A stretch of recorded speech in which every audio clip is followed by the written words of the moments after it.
تجدد الحديث عن منظمة الشبيبة الثورية أو حركة الشبيبة الثورية التابعة لحزب الاتحاد الديمقراطي. وصار الكثر يتساءلون أو يعيدون هذا التساؤل: ما هذه المنظمة ولمن تتبع؟ وما هي مصادر تمويلها؟ والجهات التي تتلقى منها الأوامر والتعليمات بهذا الخصوص؟ للإجابة على هذه الأسئلة أو جزء من هذه الأسئلة، فقط يمكن إدخال اسم منظمة الشبيبة الثورية أو حركة الشبيبة الثورية في محركات البحث على شبكات الإنترنت، وخاصة في محركي البحث في موقعي وكالة هوار نيوز للأنباء ووكالة فرات نيوز للأنباء القسم العربي، أو حتى في القسم الكردي جوانين شورشجير، ليتبين لنا عشرات الروابط التي تشير إلى فعاليات ونشاطات هذه المنظمة على الأرض. هذا الكلام بالضد من النفي، يعني النفي الذي أتى على لسان السيد آل-دار خليل سابقا أنه هذه المنظمة غير موجودة وهي منظمة وهمية، ويعني إنكار من هذا القبيل. طبعا هذه المنظمة لا تتبع الإدارة الذاتية ولا تتبع المنظمات العسكرية والشبه العسكرية المتشكلة في كردستان سوريا من وحدات الحماية الشعبية، قوات الأمن، الآسايش، والمنظمات المعروفة، يعني الأسماء المتداولة المعروفة. هذه المنظمة تعتبر منظمة سرية، نصف سرية، أو لا يوجد برنامج معين، نظام معين يحدد مسار وسياق ومهام هذه المنظمة. يعني البرنامج غير منشور، موقع إلكتروني غير موجود، لكن عمليا على الأرض هنالك نشاطات كثيرة. هذه النشاطات تمتد لعام 2012، نهاية 2011 بداية 2012، ويتبين ذلك من خلال الروابط إذا أجرينا عملية بحث كما ذكرت من خلال النشاطات. أغلب النشاطات تبع عسكري أو شبه عسكري. هذه المنظمة تتبع الجناح العسكري لحزب العمال الكردستاني بشكل مباشر، لا تتبع الإدارة الذاتية، لا الحكومة ولا الجهات العسكرية التي أتيت على ذكرها من قوات الأمن، الأسايش، ووحدات الحماية الشعبية، وحماية المرأة، ويعني كل هذه التسميات اللي هي تسميات متعددة لشيء واحد. والمنتسبون لحزب العمال الكردستاني يعرفون هذه الحقيقة، أنه كل موضوع هو عبارة عن تنويعات على صعيد التسمية، لكن على صعيد الدور والمهام والالتزامات تكوين معين محدد هو حزب العمال الكردستاني. كما ذكرت، الشبيبة الثورية هي منظمة نصف سرية ونصف عملية علنية، تقوم بالمهام القذرة، يعني المهام الخطف، الاغتيال، التهديد، الترهيب بحق النشطاء، وتزود قوات الدفاع الشعبي الكردستاني هابجا أو HPG بالمقاتلين أو تجنيد المقاتلين. يعني عندما يتم تجنيد المقاتلين يتم الاتصال معهم أو التواصل معهم أو استلامهم أو إيصالهم إلى مناطق جبال القنديل عن طريق هذه المنظمة. لا توجد سلطة للإدارة الذاتية والهيئات العسكرية والمدنية والقانونية، لا توجد سلطة على هذه المنظمة. السلطة المباشرة كما ذكرت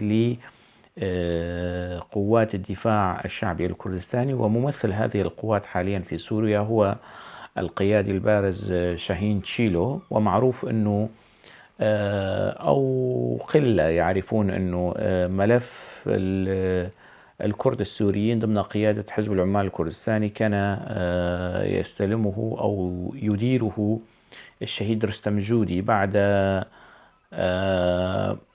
حادثة استشهاد رستم جودي. وهذه الحادثة أيضا يكتنفها الغموض، يعني أنا أثرت بعض التساؤلات حول في حينه في 2011 بعد استشهاد رستم جودي استلم شاهين تشيلو القيادي البارز وهو من كوباني والكل يعرفه ملف إدارة شؤون كرد سوريا ضمن حزب العمال الكردستاني. طبعا القرار ليس قرار شاهين تشيلو، إنما القرار الأساسي أو المسؤول العسكري الأساسي، وهي مسألة قديمة وبيعرفوها كثر، أنه عباس هو الذي يستلم، دوران كالكان هو المعني بالملف العسكري في حزب العمال الكردستاني، ووجود باغوس أردال ووجود نور الدين صوفي وشاهين تشيلو هم عبارة عن أدوات، يعني الإدارة الفعلية الحقيقية للجناح العسكري لحزب العمال الكردستاني سابقا وحاليا يعني بيد القيادة الأساسية وفي مقدمتها دوران كالكان عباس.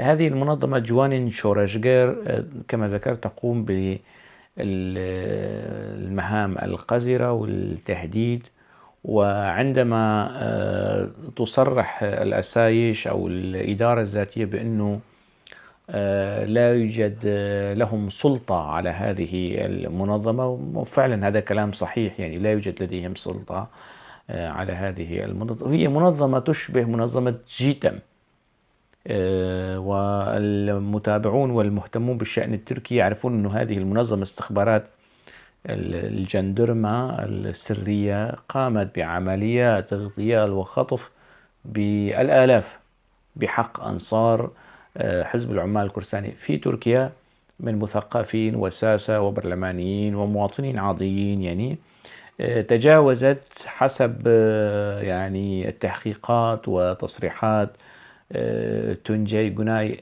أحد أعضاء هذه المنظمة الموجود حاليا في كندا، وعبد القادر أيغان الموجود في السويد، وأشخاص آخرين ينتمون إلى الجيتم. تجاوز جرائم الاغتيال والتصفية الجسدية 17,000 جريمة من عام 1990 و91 ولغاية 2001. يعني في عقد من الزمن، خلال عقد من الزمن قامت الجيتم بهذه العمليات. من المؤسف القول أنه يعني تراث وعادات وتقاليد الدولة الخفية أو الدولة السورية في تركيا، وما مارسته تركيا ضد حزب العمال الكردستاني وأنصار حزب العمال الكردستاني في حقبة التسعينات، يبدو لي أنه يتم ترجمتها على أرض الواقع في كردستان سوريا، ولكن هذه المرة من سلطة حزب العمال الكردستاني ضد الأكراد السوريين المختلفين، يعني وحتى يعني ضد المقربين. يعني مثلا حزب الوحدة يعتبر يتودد ويغازل إدارة حزب العمال الكردستاني بين قوسين الإدارة الذاتية، يعني أو حزب بيدا. وحزب التقدم أيضا ناله من أذى هذه المنظمة وحرق المكاتب وكذا وأمور أخرى. يعني حتى ليس فقط الأناكسا أو البادكسا أو كتاب مثقفين سياسيين نالهم ما نالهم من هذه المنظمة السورية أيضا السرية، أيضا أشخاص آخرين طالهم أذى هذه المنظمة. التمويل والتعليمات من الجناح العسكري وخاصة من يعني القيادي البارز شاهين تشيلو. وطبعا شاهين تشيلو أيضا يتلقى أوامره وتعليماته في الفترة الأخيرة. الذي كان يتواجد في سوريا مندوبا ومفوضا ساميا من قبل قيادة حزب العمال الكردستاني كان صبري أوك، لا أعلم إن كان تغير أم لا. وكان موجود أيضا ابن أخت أوجلان هو أيضا قيادي عسكري في حزب العمال الكردستاني. شاهين يعني يعمل تحت هذه السلطة، تحت هذه الرقابة. وشاهين تشيلو من الكوادر المعروف عنه، يعني من الكوادر المخلصة لحزب العمال الكردستاني حتى النهاية. يعني يمكن أن أذكر حادثة واحدة فقط، يعني دون الخوض في التفاصيل، وهي تفاصيل معروفة، أنه حركة الشبيبة الثورية قامت بجريمة ضد مؤسسة، وتم اغتيال اللي ذر الرماد في الأعين. تم اعتقال بعض عناصر هذه المنظمة الشبيبة الثورية. تدخل شاهين تشيلو بشكل مباشر وطلب بالإفراج عن هؤلاء الأعضاء المنتسبين للشبيبة الثورية، وإن لم يتم الإفراج عنهم فسوف يعني يطيح بالمدينة أو الناحية أو البلدة أو القرية التي يعتقل فيها هؤلاء العناصر. وفعلا تم الإفراج عنهم.